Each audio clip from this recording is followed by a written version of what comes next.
Hello, everyone, and welcome to English Pod. My name is Marco. My name is Catherine, and today we've got part 3 of an exciting series we've got for you at the elementary level. That's right. As you may remember, this is a series that we're studying all about a job interview. So in the first part, we just talked about the introduction.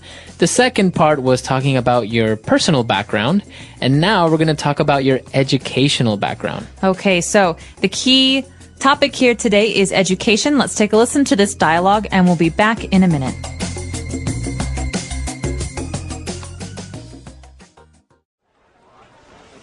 Now, if I look here, I see that you completed a BA in English. Yes, that's right.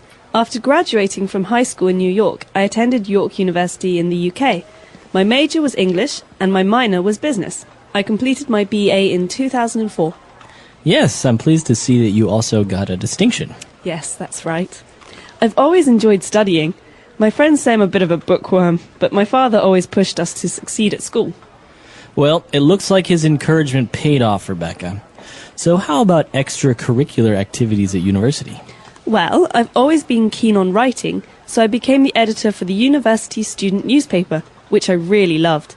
Also, I volunteered for a group called Shelter to help the homeless in New York. What did that involve? Providing warm meals and shelter, especially in the winter months. I found it really fulfilling to be part of that group. I'm sure. Okay, now let's move on to your work experience, shall we? Yeah, okay. Okay.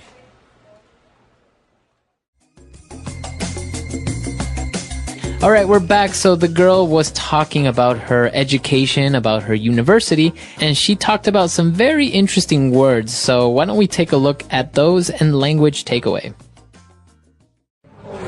Language takeaway. So, at the very beginning, Mr. Parsons, who's the interviewer here, asks Rebecca about her background and says, I see that you completed your BA in English. Okay, so we have an acronym there, a BA.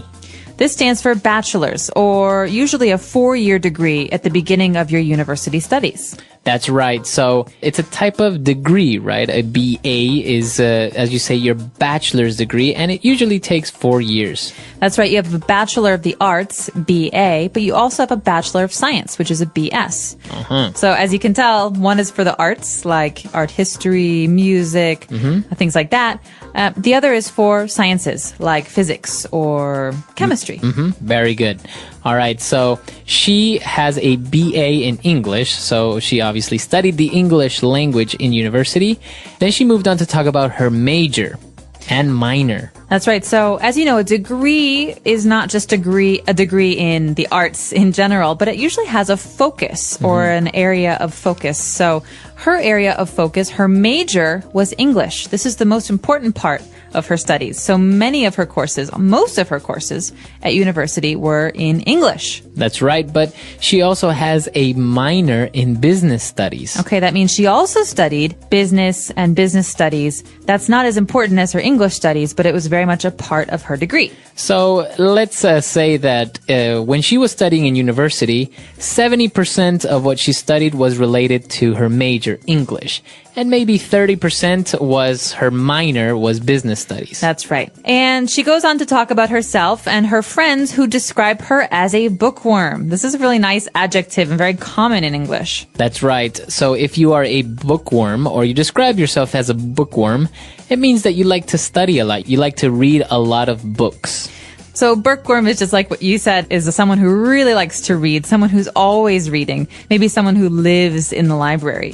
So that's why you call them a bookworm. They live in the library or they read a lot of books. All right, so that's the noun bookworm. Now moving on to other parts of university. When you're studying, you're not only studying English or sciences and things like that. Sometimes you also do other activities or other things.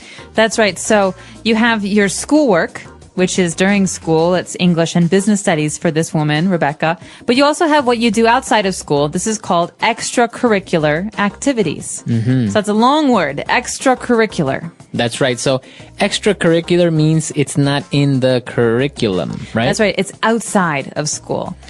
So it's not really like a specific subject or something that's related to your studies. If you don't do extracurricular activities, it's okay, right? That's right. A lot of people don't do any extracurricular activities, but many people do. For example, writing for the school newspaper or playing soccer. Exactly. So those are extracurricular activities. Anything that you want to do in university apart from studying, playing soccer, writing, etc. And it's not just university. You can do these in high school as well. Okay, very good. So those are the words that we have picked out for you today. I think they're very specific to education. And I think we should go back, listen to the dialogue again, and we'll be back in a bit with Fluency Builder. Now, if I look here, I see that you completed a BA in English. Yes, that's right. After graduating from high school in New York, I attended York University in the UK. My major was English and my minor was business. I completed my BA in 2004. Yes, I'm pleased to see that you also got a distinction. Yes, that's right. I've always enjoyed studying. My friends say I'm a bit of a bookworm, but my father always pushed us to succeed at school. Well, it looks like his encouragement paid off, Rebecca. So how about extracurricular activities at university? Well, I've always been keen on writing, so I became the editor for the university student newspaper, which I really loved. Also, I volunteered for a group called Shelter to help the homeless in New York. What did that involve? Providing warm meals and shelter, especially in the winter months. I found it really fulfilling to be part of that group. I'm sure. Okay, now let's move on to your work experience, shall we? Yeah, okay. Okay. All right, we're back. So now let's start off with our first phrase on Fluency Builder. Fluency Builder. So Rebecca's talking about her father and her friends, and she says she's a bookworm, but her father always pushed us, that means her and her family members, her siblings, to succeed. And this verb, to push us, to push someone, is very important because it's not the same as like to push a door. Right. So it's not physically that you're pushing somebody. It's actually to motivate somebody or to inspire someone to become better at something. That's right. So to push someone is to encourage them to do something bad. It's not always a good thing. So Right. she was always pushing me to do what she wanted to do, not what I wanted to do. That means someone's always trying to influence you or to get you to do something. Exactly. So, as you say, to push someone is to influence them, to motivate them, to encourage them to do something good or bad. Well, and Mr. Parsons agreed with her dad's encouragement, and he said, well, it really paid off. Okay, this is a great verbal phrase, to pay off. This means to have benefits. Okay, so all of your hard work really paid off. So you can see the results. You can see the positive results of your hard work. It paid off. You could even ask someone, all that hard work, did it pay off? Right. So that you're basically asking, was it worth it? Yeah. Okay, to pay off. And, well, when she was talking about extracurricular activities, she said she was always keen on writing. Now, I think this is more common among British people to say you're keen on something, but it basically means to like. So remember the phrase keen on. This is the preposition here, keen on. I'm keen on writing. So can you say that you are keen on someone? Yes, you can. That means you like someone, maybe romantically. Okay, so it's kind of, as Catherine said, a more of a British thing, but it's correct and you can use it in replacement of to like. I think it also sounds a little bit more formal. Instead of saying, well, I've always liked writing, if she says, well, I've always been keen on writing, I think that sounds nice. A little smarter. Yeah. All right. And our last word, it's actually an interesting word. It might be a little bit complicated to understand, but when she said that, volunteering was very fulfilling and to be part of a group. Okay, fulfilling sounds a lot like the word filling, but you shouldn't confuse these two because the meaning is very different, right? So something that is fulfilling makes you feel really good. You maybe you don't make money from it or you don't get a lot of praise from it, but it still makes you feel happy about life or yourself or something. So you get satisfaction. Now notice the pronunciation. You don't say fulfilling. No, you say fulfilling. Fulfilling. So the L there is kind of silent. Kind of optional. But maybe you could ask someone, what do you find fulfilling in your life? Or you can ask, do you think your job is fulfilling? Yeah. Okay. So a lot of great words there, a lot of interesting things related to education and not so much. Why don't we go back and listen to the dialogue one last time?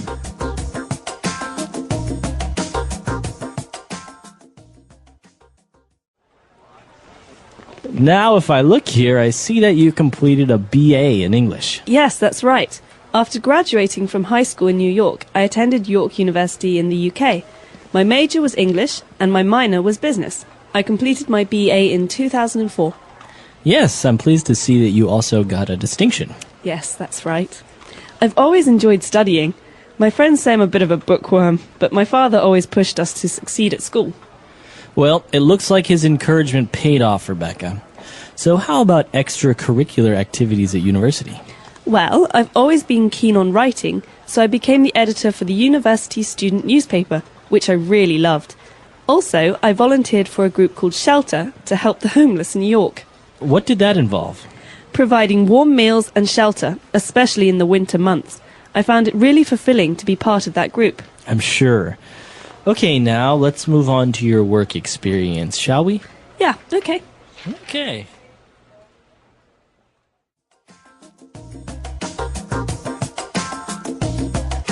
All right, so talking about going to university, I think they used a really specific verb there that's worth mentioning. She said, I attended York University in the UK. So to attend. That's right. So you can say I studied at York University, but the more formal way of saying that I was a student at York University is to say I attended that school. So to attend means to be a student at that place. Okay. And what about you, Catherine? Did you participate in any extracurricular activities back in college? I did. I participated in a lot of extracurricular activities. I was in the orchestra at my university, and I played in a lot of musical groups. I also was in a discussion group for politics. Oh, wow. And the India-Pakistan dialogue group. And I was in a number of different film clubs. So we would talk about film. And I even helped out at the TV station for my university. Oh, wow. The university had a TV station. Yeah, so all of it was student directed. So basically the students controlled the TV station. That's really interesting. I think these types of extracurricular activities are, as many as these, are maybe not as common in other places, or maybe they're a little bit different. I know, for example, in the U.S. you have all these political ones and a lot of sports and things like that, but you also have very strange far ones like I don't know, like there's a cooking club, and there's even like a gardening club. I've heard astronomy club. There's all types of extracurricular activities. Well, what's really nice about a lot of American universities is that there are many, many resources that students can use. And so maybe the reason there's a cooking club is because there are massive kitchens that the students can use to cook food and experiment, and even teachers and professors sometimes come to help. So it's a really nice environment because everyone's teaching each other. Right. No, it's very, very interesting. And we're actually curious to know how universities work in your country. Are you able to have a minor in a subject? Because many universities don't offer this option. Right. They just have one major and that's all. Right. Or maybe are you able to participate in extracurricular activities? Like sports or radio or writing. Let us know. Our website is englishpod.com. All right. So we'll see you guys there. Bye. Bye.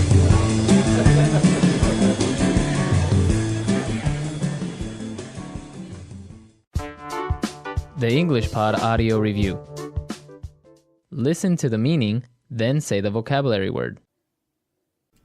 Bachelor of Arts. BA. The main subject studied in a college.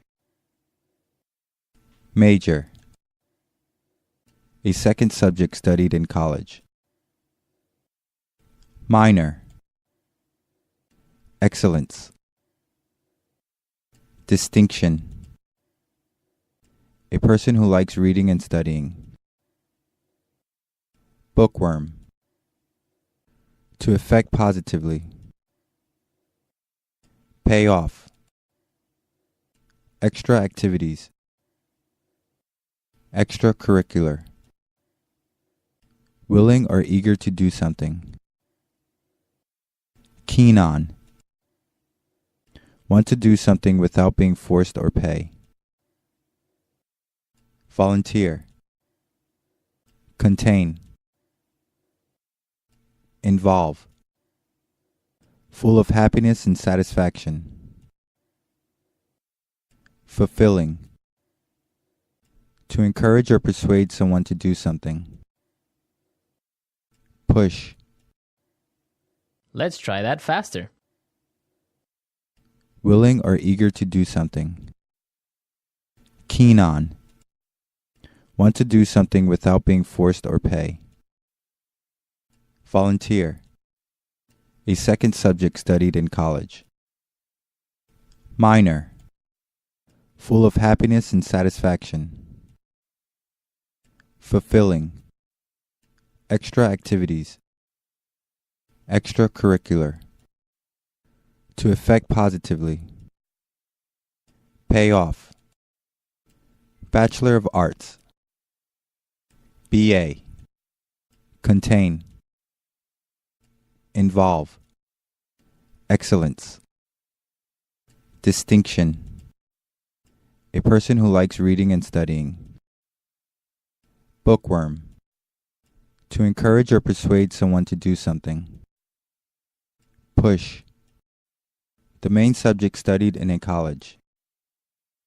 major, Now say the word and hear it in a sentence. major,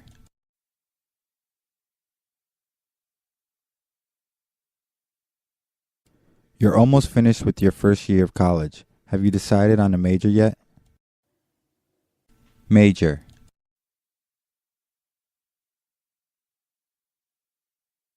Mark graduated with a double major in philosophy and East Asian studies. Major,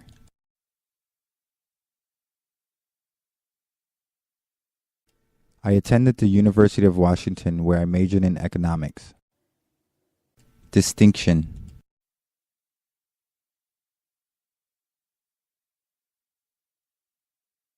it may be difficult for some English learners to hear the distinction between the words eyes and ice. Distinction,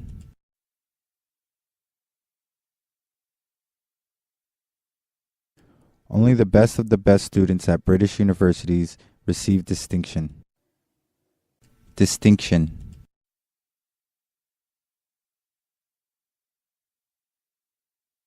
and Bo Shishun had the distinction of being the tallest man in the world. Keen on, I think Tom is keen on Sherry. He's always flirting with her. Keen on, I'd rather not go to McDonald's for lunch. I'm not keen on fast food. Keen on,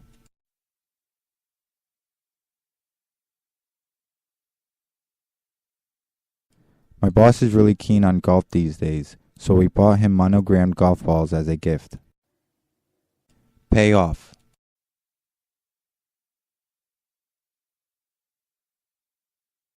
all that studying really paid off. I got 100% on my final exam. Pay off,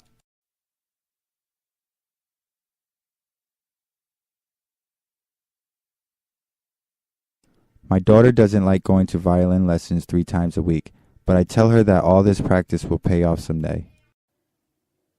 Pay off,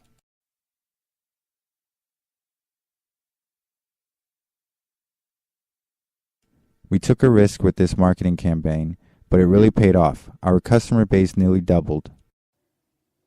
Extracurricular,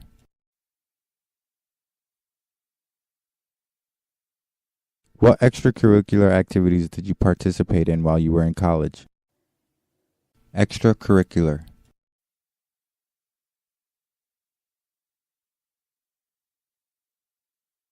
many students in Asian countries have to study so much they have no time for extracurricular activities. Extracurricular, I'm a happily married man with no extracurricular relationships.